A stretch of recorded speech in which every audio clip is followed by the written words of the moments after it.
There's just so much. You're listening to a Mamamia podcast. Mamamia acknowledges the traditional owners of land and waters that this podcast is recorded on. Hello and welcome to Mamamia Out Loud, what women are actually talking about on Friday, the 16th of February. I'm Holly Wainwright. I'm Mia Freedman. And I'm Jessie Stevens. And on the show today, the Prime Minister's getting married. And I have one question. Why? Because of love, Holly. Well, we're getting to that. You need to explain it to me. What would you say about the people closest to you if you were writing their eulogy? And why wait? Hamish, Andy and the rise of living funerals. And the best and worst of the week, which include wedding dresses, sprained ears and the bitchiest men in the country. But first, Jessie. In case you missed it, it's time to put exclamation marks back in your emails. This is according to Anne Helen Peterson, the American writer and journalist, who recently revisited the subject of exclamation marks. She cited the often repeated wisdom, we've all heard it, that as a woman, once you've written an email, you should go back through that email and replace all your exclamation marks with full stops. What about your emoji? Oh, no. Delete the emoji also. Delete all of the emojis.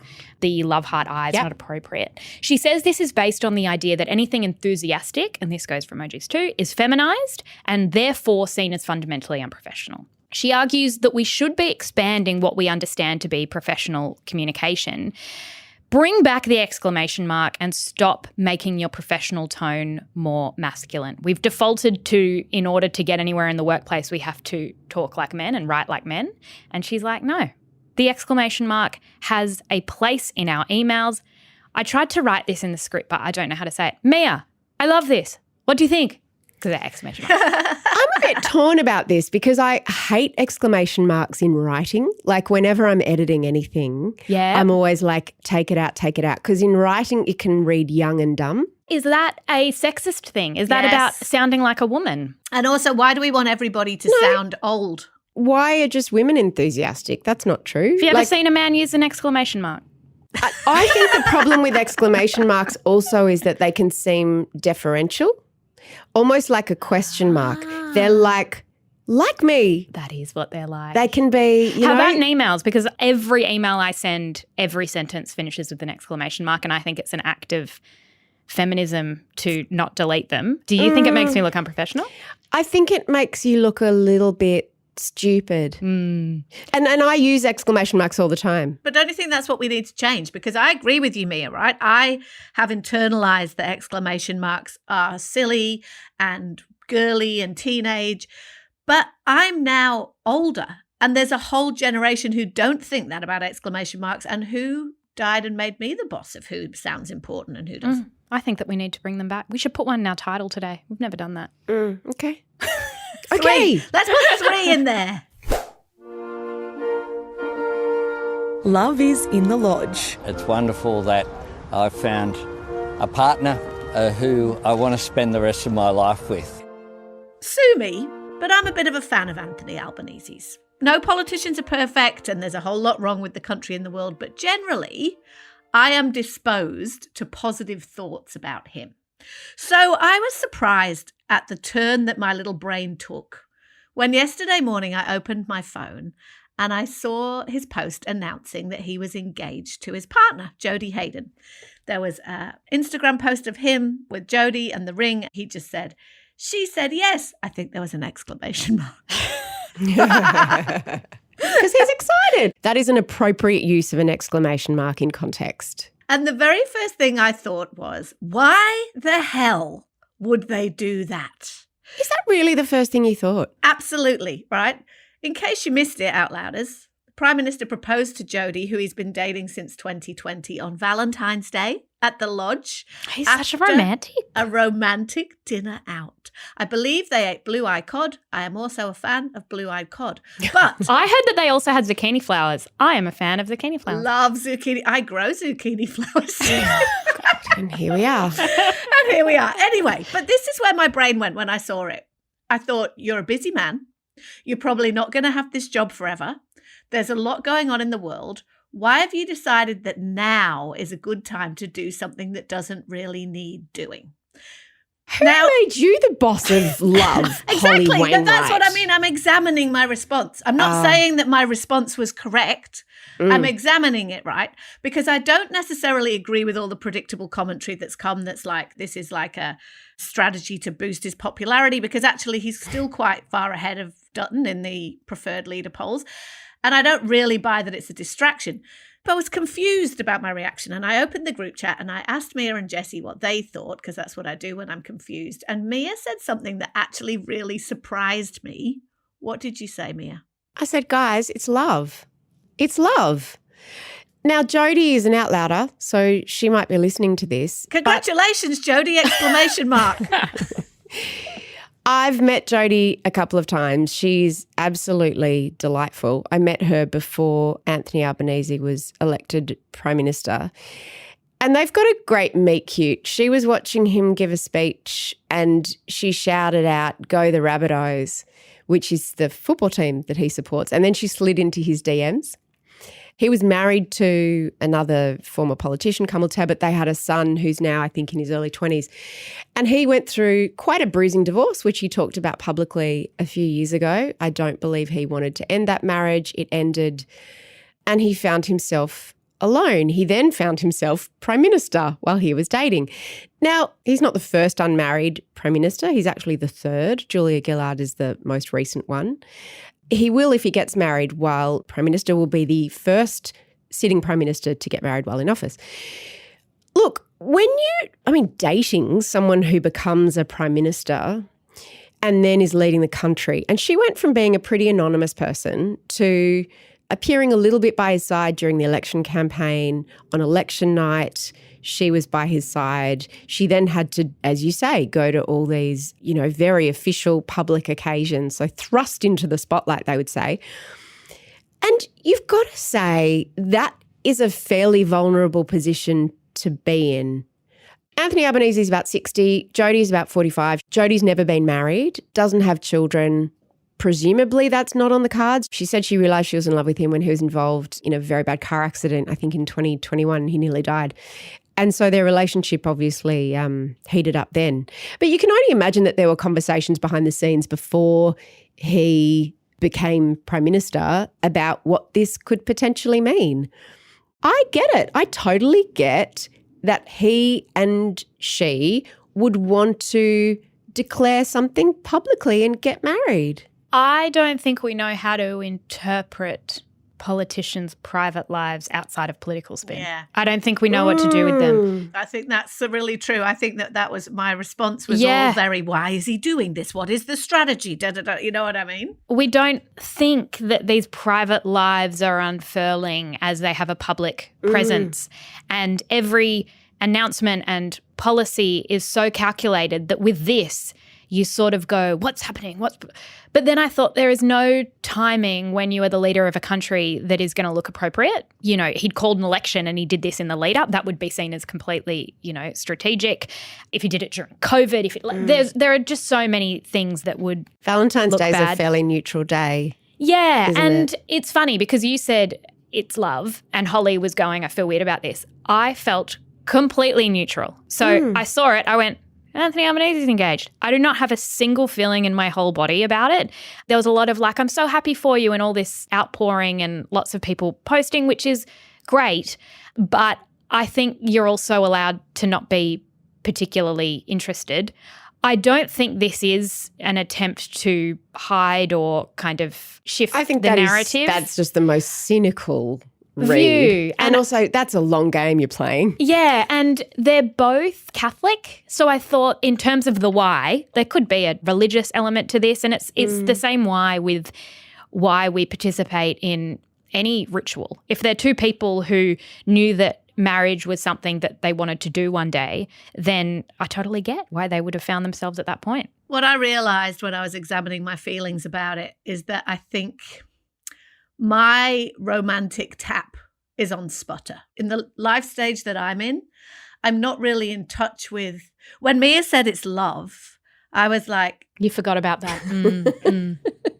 Oh, and I guess because to me, I'm famously unmarried around here.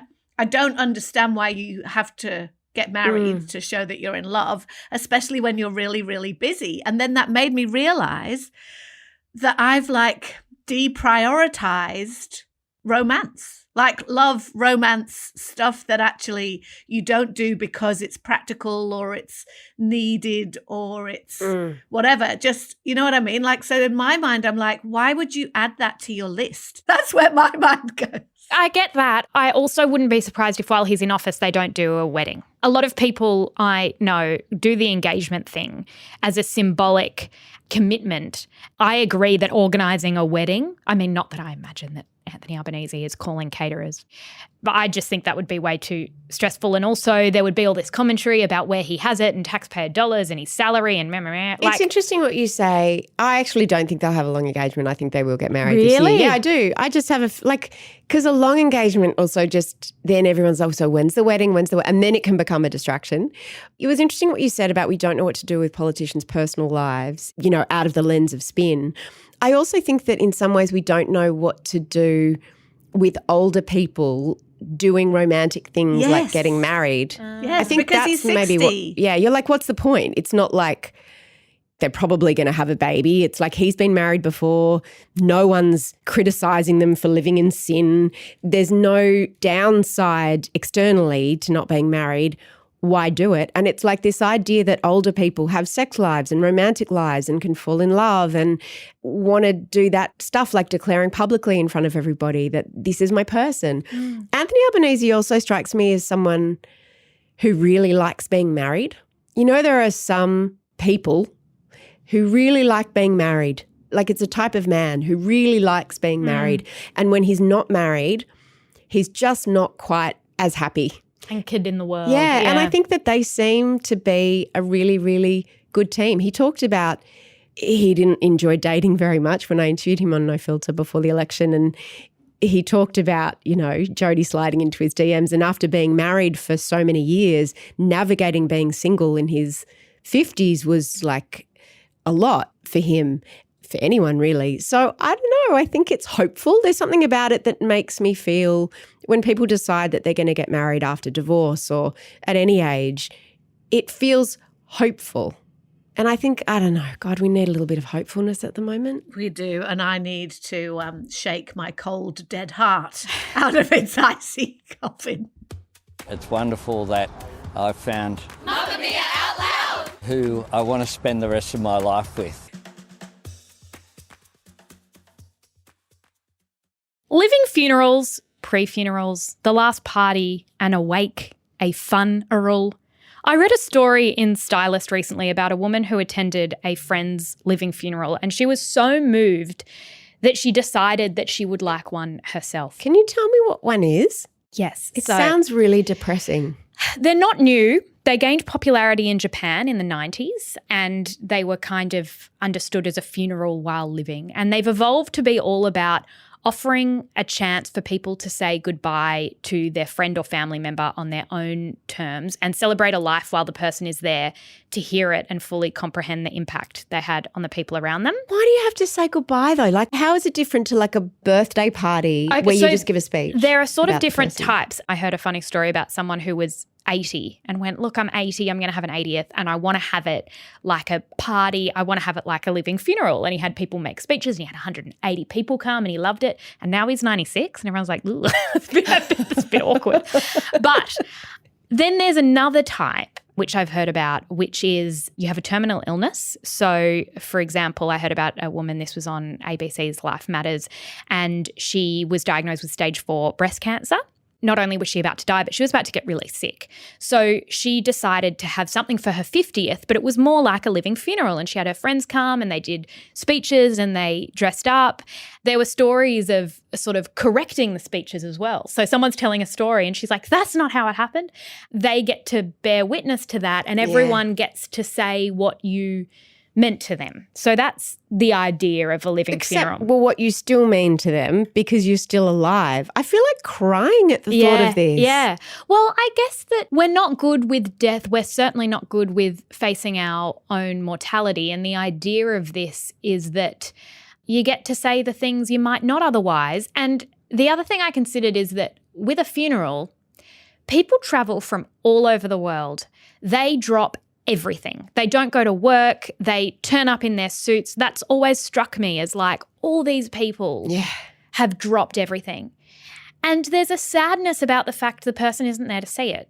So imagine if you dropped everything and you got to celebrate them while they could see how much you meant to them. And I think a lot of people have had the experience of being at a funeral and going, they would have loved this. They would have been so surprised at the eulogies and how much you meant to them. They would have loved the music. They would have loved the energy. They would have loved the wake. Slideshow. Yeah, they'd have loved it. That's what Kate Langbrook said in her interview with Andy Lee that made me think about this, is she was talking to him about Cal Wilson, so the Australian comedian who died last year, and Cal was a very good friend of Kate's, and she was saying how at Cal's funeral she looked around at all the people who'd come together, and that's exactly what she said. She said Cal would have absolutely loved this, and it was her inspiration for then telling Andy Lee on that episode of No Filter that she'd asked Hamish Blake, his work partner, best friend, all the rest of it, to kind of almost not write a eulogy, but in the spirit of that, to express what their friendship meant.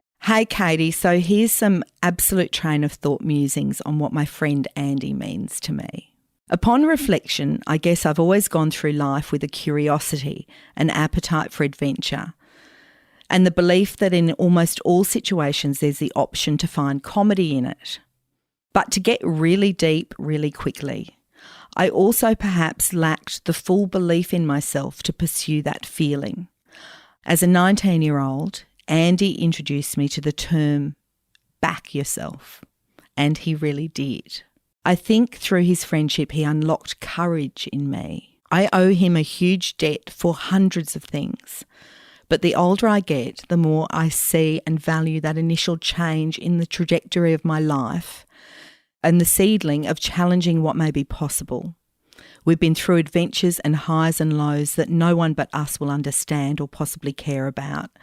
And it feels 500 times more fun to have experienced it with him than alone. So I love Andy for the many things he is and the decades of belly laughs he's given me. But I also have that deep love for the lessons he's taught me during those formative years.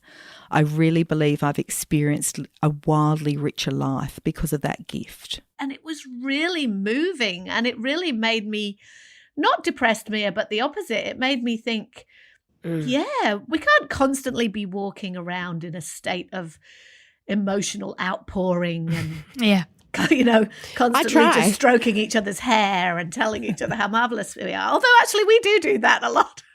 Yeah. There's something beautiful about the idea of not waiting, because you're so right, Jessie. I, as someone who lives on the other side of the world to my family, and a lot of Outlouders will have this same experience, you have to decide at which points you would drop everything and go to be there. And I've got a lot of friends who have had to make those very difficult decisions about whether that's to say goodbye or whether that is for a funeral. And if it's for a funeral, often it's about supporting the people who are left rather than paying tribute to the person who's there and all those things. But I think this is a great, great idea, particularly for people who aren't demonstrative with their emotions. The thing about death in 2024 is that most of us, if we're lucky enough, will age. And if we get sick, we might be sick for a while. The way that medical advancement is that a lot of people in my family who have died knew that they were dying for a period.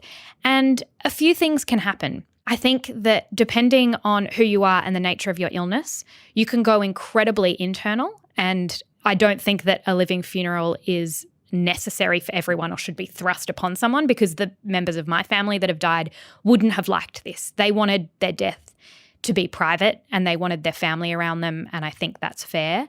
But for others, they know it's coming, and to put some sort of ritual around the outpouring of love is nice.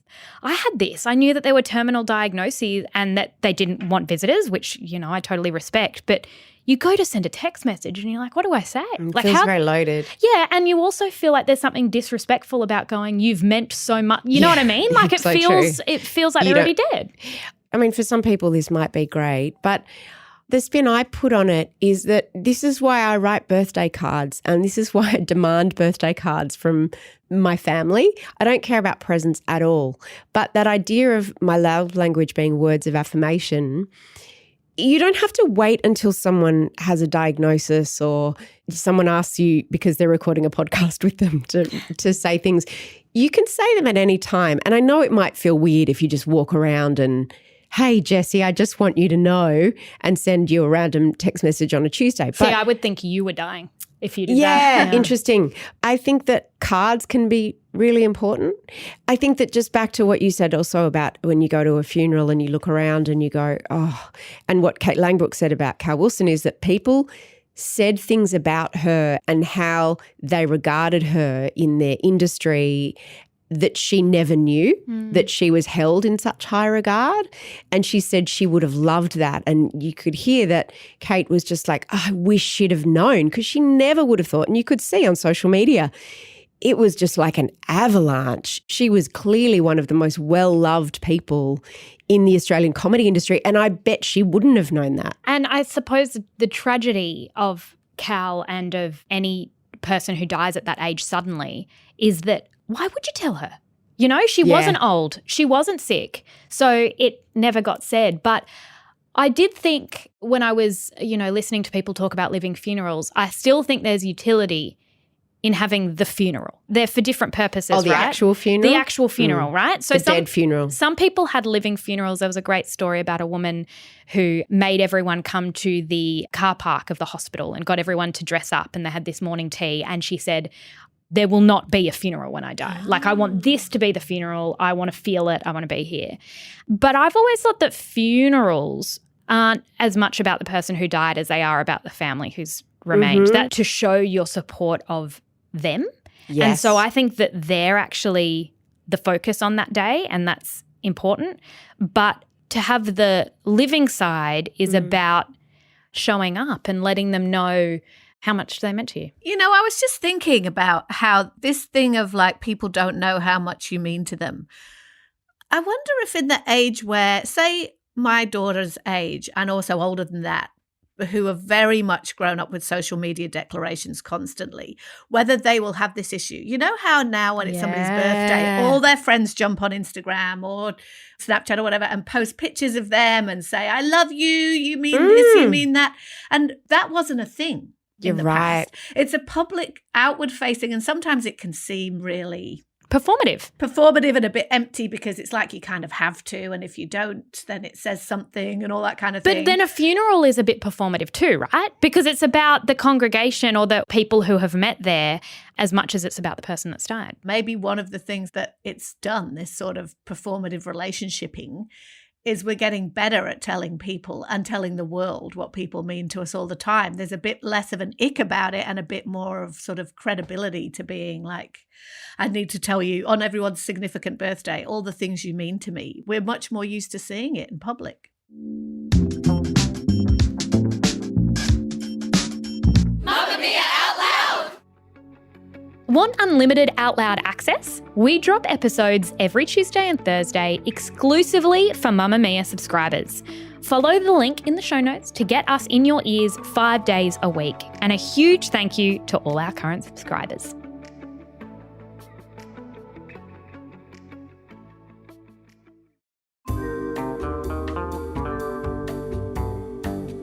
It's time for the best and worst moments of our week. Short disclaimer before we start this segment. As ever, this is an agnostic segment. Our worst is clearly what's going on in the Middle East. I think we could all say that 100%. And everything else feels ridiculous. Trivial. So I'm going to lean into the ridiculous and say that my worst of the week was somehow dislocating my ear. That's not a thing. Yes. That's made up. How did you do It doesn't have a bone in it, so it can't be dislocated. Well, I thought this is something that happens to all people. Sometimes my ear will just kind of feel like it's gone out. I don't mean my hearing. Is it when you sleep on it funny? Yes. So it kind of folds? No, it doesn't fold. I sometimes have to grab my earlobe and pull it down, and it really sort of hurts. Anyway. I wonder if there's such thing as an ear physio. Do you have muscles of the ear? Well, guess where I've been. Shit. there's a thing, it's called your something, and it goes around your ear, and she explained it all, and she's something, and I felt it sort of click out. Was not an ear physio. She's like a masseur, whatever. But apparently it's something about my way I lean forward, and I've been a bit like E.T. with my neck forward. Oh, my goodness. Anyway, it was just weird. It was just something that I didn't think could happen, and it did. My best of the week, it's just so random. Caroline Kennedy is a Kennedy. Like, she's an actual Kennedy. She's the daughter of JFK. She's the sister of JFK Jr., who was tragically killed with his wife and his wife's sister in a plane crash. How old is Caroline a number Kennedy? of years ago. She's 66, and she is the American ambassador to Australia. Fun fact. Which means she lives here, right? Yeah, she's the daughter of Jackie O, like the original Jackie O. Not the radio Jackie host, O. yeah. Jackie Kennedy, who then became Jackie Onassis. Anyway, so she's like American royalty. She's the Australian ambassador. She is competing in the shitbox rally. Now, the shitbox rally is something that happens every year, and she first flagged her interest in participating in this when she did an interview with the Sydney Morning Herald last year. It happens every year. It begins in Adelaide, and the participants have to drive on these like dusty, unsealed roads for 3,000 kilometres until they reach Perth. So Adelaide to Perth. And what's it for? The thing about it, it's called a shitbox rally because you have to drive a car worth under $1,500. So she has, or her people have sourced a car. No four-wheel drives are allowed. She's driving a Ford Falcon. It's to raise money for charity. Here's what she said. Like all big challenges, President Biden's global cancer moonshot is going to require all of us to do our part, including this old car.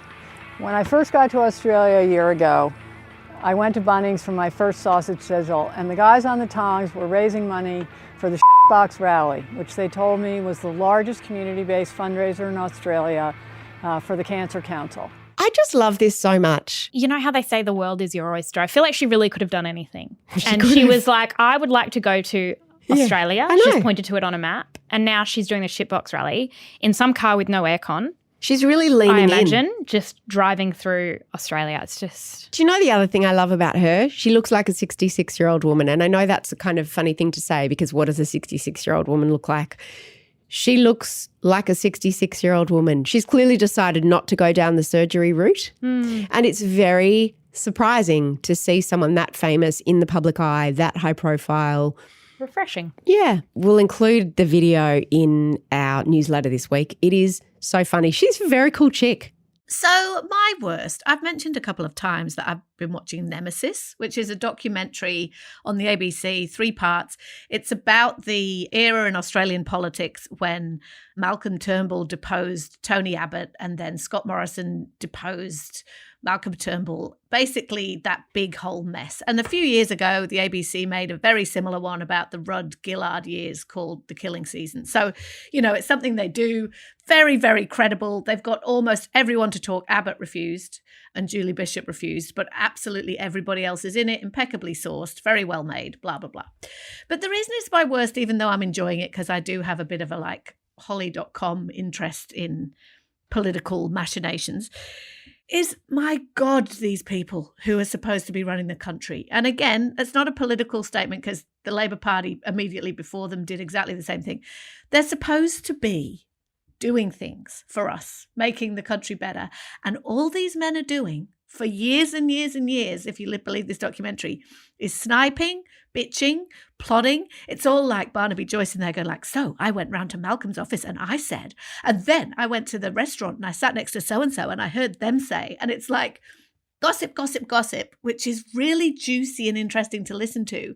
But every now and again you just go, hold on, weren't you all supposed to be doing something else? Why do you think they participate in it? Because it feels undignified. Or is it because everyone's determined to get their version of events across because they know otherwise everyone's going to trash them? I think there's a lot of credibility in the way it's made about it's putting something on record.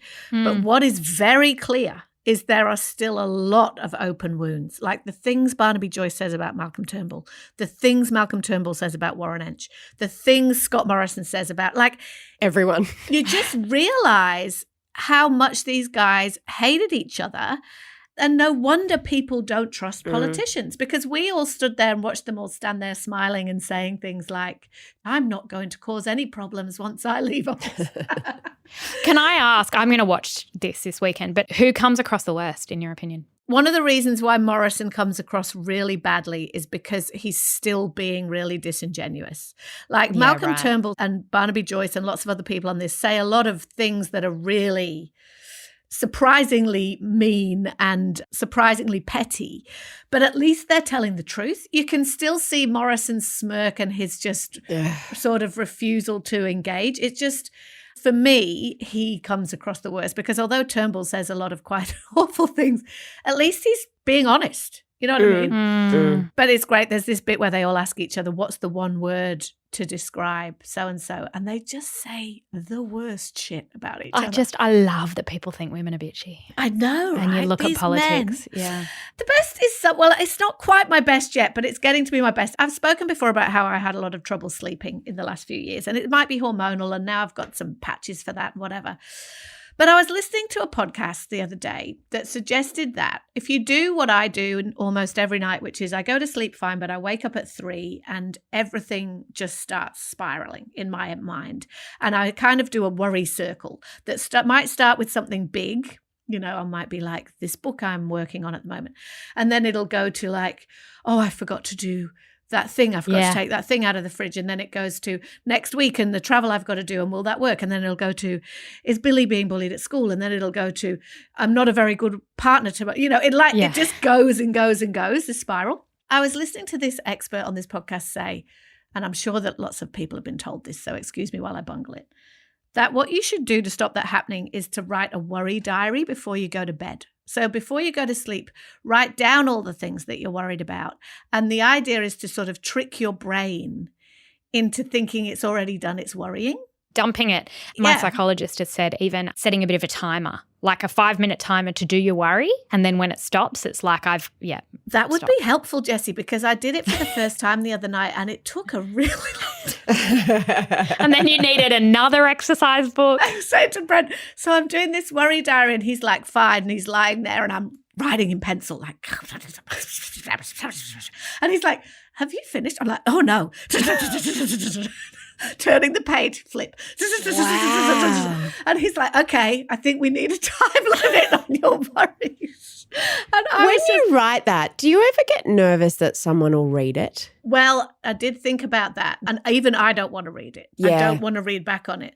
Like, I don't think anyone in my house is interested in what goes on inside my head. Isn't it funny that we write on the internet for a living?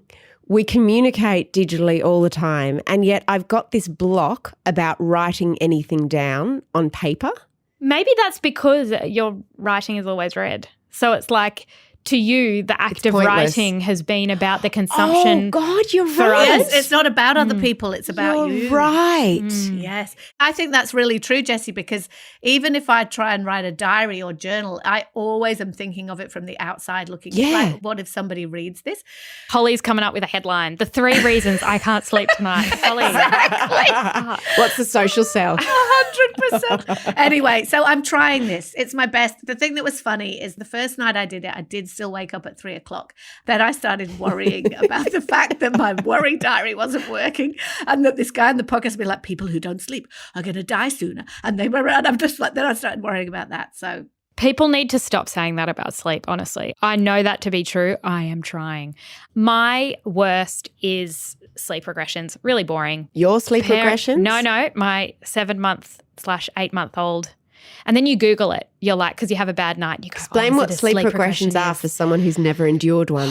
Sleep regressions are meant to be when they've sort of gotten into a bit of a pattern and then they suddenly regress and sleep gets really bad. And I think the reason that sleep regressions are so popular, the term, is that they suggest it's a phase. Yes. So they kind of go, I looked it up because every time I see something, I go, oh, this is just a phase. And I look it up and it's like the 4-month, the 6-month, the 7 and the 8-month and the 9-month. And the 1 year sleep regression. Like, it's not a thing. They just keep going back and back and back. And if they're not in a sleep regression, they're in a leap, which is another thing where it's like, oh, they're just upgrading their skills. And so they're out of None of sorts. these things existed when my babies were babies. She just won't go to sleep at night, and then just like Holly, she'll wake up with her worries at 3:30, but she doesn't have a journal, so she just is awake, which is too much.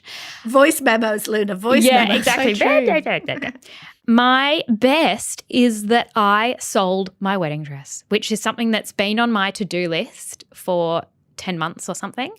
There is a website called Still White where you put your wedding dress on and try and sell it. I thought, no way, because I was 6 months pregnant, like it really weirdly. Were you always going to sell it? You didn't feel sentimental? You didn't do that thing, maybe I'll dye it and I'll wear it to a black tie event? Oh, my goodness. I just wanted it. It takes up too much space. I was like, get this out. And I ended up selling it to someone in Norway, of all things. Was she also pregnant? So she was postpartum. So she was, felt as though her body was, different proportions and stuff. And we were messaging for like a week, and she was going, can you measure this bit and that bit and take a video of this and blah, blah, blah. Because it's a significant, I didn't sell it for $200. That's wild. Yeah. So I went to the post office. That's a big leap of faith. Yeah. Because you can't, could she return it if it didn't fit? No, I got her money now. I have a question about buying secondhand wedding dresses. Yeah.